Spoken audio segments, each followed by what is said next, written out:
พอฝนตกหญ้าก็เริ่มขึ้นหลายแล้วค่ะพี่น้องต้นน้อยๆเต็มไปเลยว่าสิพรวนดินกลบต้นหมักแข้ง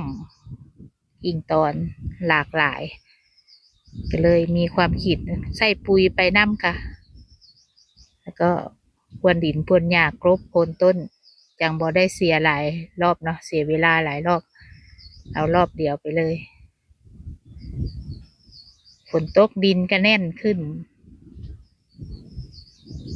เพราะว่ารถไถน้อยค่ะก็ต้องขุดพรวนดินพรวนหญ้า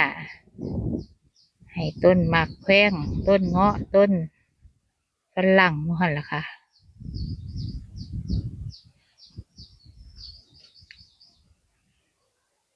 เอาโรยแล้วก็จังขุดพรวนทีหลังค่ะพี่น้องก็รอเบิ่งรอชมนำกันว่าเพิ่นสิงามอยู่บ่ต้นมะเขือพวงไร้น้ำอันนี้ต้นลำไยค่ะตอนเองในสวนก็มีหลากหลายก็ขุดพรวนเป็นต้นๆไปแบบนี้แหละค่ะพี่น้องเอาก็ขุดพรวนไปเรื่อยๆถ้าพรวนเบิดกับบ่ไหวเนาะค่ะเอาเป็นต้นๆไปง่ายดีรอบๆข้างก็ขึ้นลายขึ้นยาวก็ค่อยว่ากันตัดเอาค่ะใช้เครื่องตัดหญ้าตัดเอาให้พรวนเบิดกับบ่ไหวเด้เนาะพี่น้องถ้ามีรถไถดีๆก็ไถพรวนได้ค่ะไถพรวนกบร่องกบคันคูนี่แหละค่ะพี่น้องหญ้าสิได้บ่เกิดไวแน่บางคนเนาะปลูกใช้ยาคุมหญ้าแบบนี้ใช้ยาคุมหญ้ายายสมนี่บ่เคยค่ะพี่น้องหวานข้าวคือกันบ่ได้ใช้ยาคุมหญ้าตลอดเลยทุกเทื่อมีแต่ตัดเอาค่ะปีนี้ยิ่งแล้วใหญ่ฝนบ่มาน้ำบ่มีนะให้นาโอ้ยมีแต่หญ้ากับหญ้าค่ะพี่น้องเพราะว่ายาคุมหญ้านี่เขามีฤทธิ์ได้3 เดือนเนาะคุมหญ้าได้3 เดือนได้ยินเขาว่ากันค่ะยายสมก็ยังไม่เคยใช้ต้นไม้ต้นมะละกอสิรอดบ่รอดกะบ่เป็นหยังเนาะพี่น้องต้นเอบิวโดนแดดเผาค่ะนี่จักสิเป็นจั่งใดอันนี้ก็ได้ปลูกครั้งแรกมีต้นเดียวนี่แหละค่ะพี่น้องทดลองปลูกเบิ่งก่อน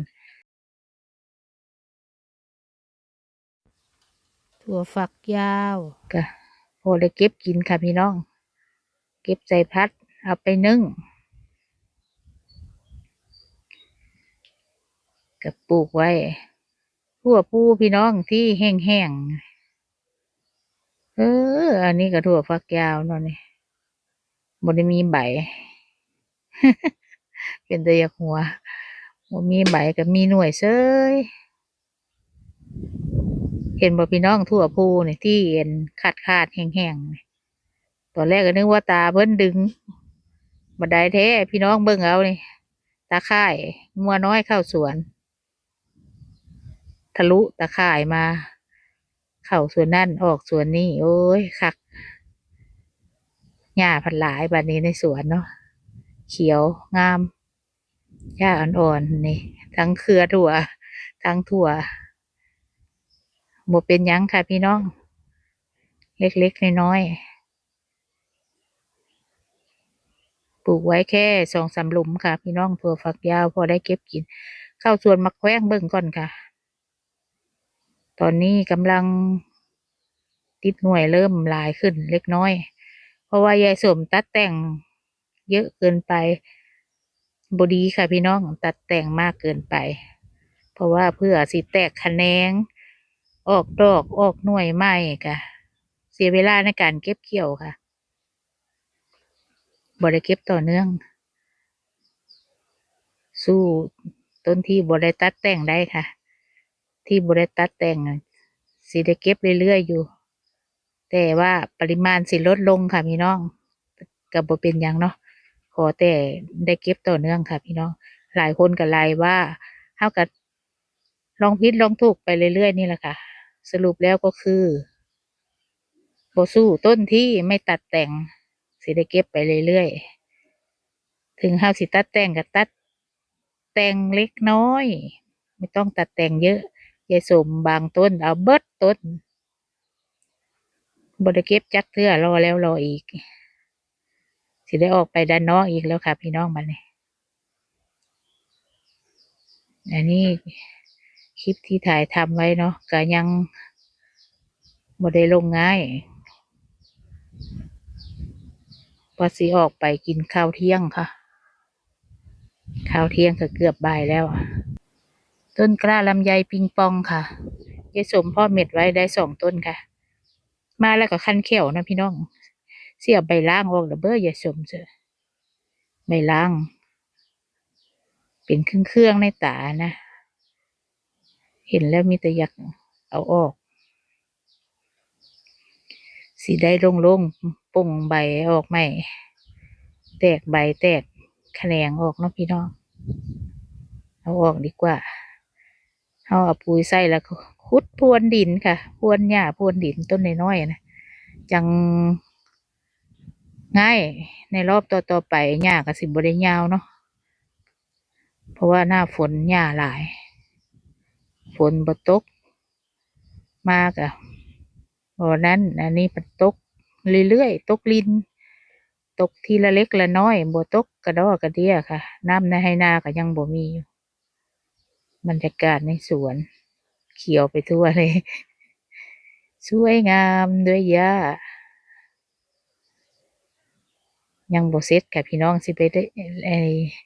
ยายสมก็สิได้ไปกินข้าวเที่ยงก่อนล่ะค่ะพักกินข้าวเที่ยงข้าวบ่ายดีกว่าหลัดมาด้านนี้อันนี้ต้นกล้าพักอีตู้ค่ะพี่น้องเกิดเองอยู่ในป่าหญ้าข้างต้นลิ้นจีสายยางอันนี้ก็เอาไว้รดพริกรดเครื่องปลูกของฝั่งใกล้ๆนี่แหละค่ะใส่สายยางเนาะอันนี้ต้นมะแขว้งมีหนามค่ะต้นแรกที่ปลูกที่สวมตัดแต่งนะโอ้ยเจอแล้วบัดนี้มีหนามค่ะพี่น้องแป๊บเดียวตัดแต่งแล้วก็แบบนี้แหละค่ะพี่น้องเพื่อสิแตกยอดแตกแขนงขึ้นมาก็เสียเวลาบ่มีหน่วยมีลูกให้เฮาเก็บเกี่ยวไปส่วนพริกกับเบิดรุ่นแล้วค่ะโดนน้ำฝนก็เป็นลักษณะแบบนี้แหละใบเหลืองร่นมากร่นใบร่นปกติแต่ก่อนเนาะยายสมใช้น้ำขี้เถ้านี่แหละราดรถเพจอยู่นี่เลยปล่อยไว้ก่อนมันหลายเวียกค่ะต้นก็บ่ค่อยงาม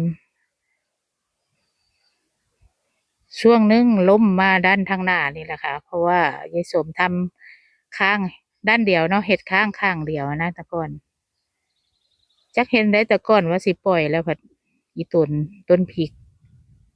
ก็เลยเห็ดข้างให้เพิ่นอีกเสียพยุงต้นเขาขึ้นนะพี่น้องนี่ก็เห็ดแบบนี้แหละตอกลักแล้วก็มัดลาวยาวไป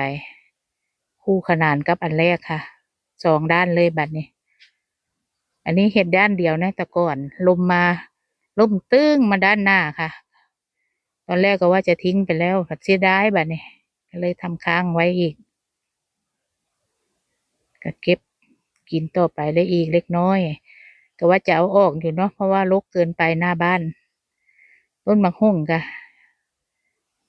สุดแรกค่ะสุด2นี่ยังโบติดลูกเพราะว่าอากาศร้อนช่วงนึงเนาะอากาศร้อนก็เลยยังบ่ได้บำรุงหยังเลยค่ะพี่น้อง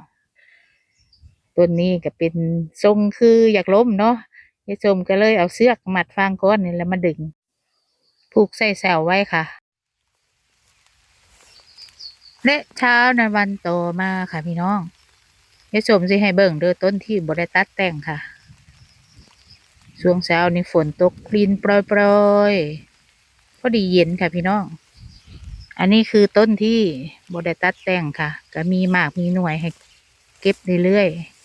ๆส่วนที่ต้นที่ตัดแต่งแน่บ่ตัดแต่งแน่กะ ที่บตัดแต่งก็มีหน่วยที่ตัดแต่งไม่ก็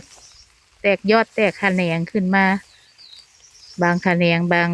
ยอดกับโบมีดอกค่ะพี่น้องแล้วก็โบได้เก็บเกี่ยวเลย สรุปแล้วก็คือได้สมว่าอันนี้ความคิดส่วนตัวโบตัดแต่งสิดีกว่าค่ะ ได้เก็บเรื่อยๆถ้ากิ่งใดเบิดสภาพอีหลีเอาก็ตัดออกเล็กน้อยเอา เดี๋ยวเขาก็แตกแขนงขึ้นมาใหม่เองค่ะ เดี๋ยวเขาก็แตกแขนงขึ้นมาใหม่เอง นี่ก็นี่แหละเนาะหลายคนหลายว่าเขาก็ฟังไปลองผิดลองถูกไป ที่เป็นหน่วยนี่ก็คือต้นที่ไม่ได้ตัดแต่งค่ะ กิ่งที่บ่ได้ตัดแต่งแขนงเขาก็เกิดขึ้นมาอยู่ค่ะฮันเดนะด้านข้างๆหมดนั่นนะมีแขนงใหม่ก็ได้เก็บเรื่อยๆส่วนต้นที่ตัดแต่งไปหลายแต่ละต้นนะมีแต่ยอดตะแขนงบ่มีหน่วยให้ตัดให้เก็บเลยค่ะ อันนี้คือความแตกต่าง ระหว่างต้นที่ตัดแต่งกับต้นที่ปล่อยไปก่อนนะพี่น้อง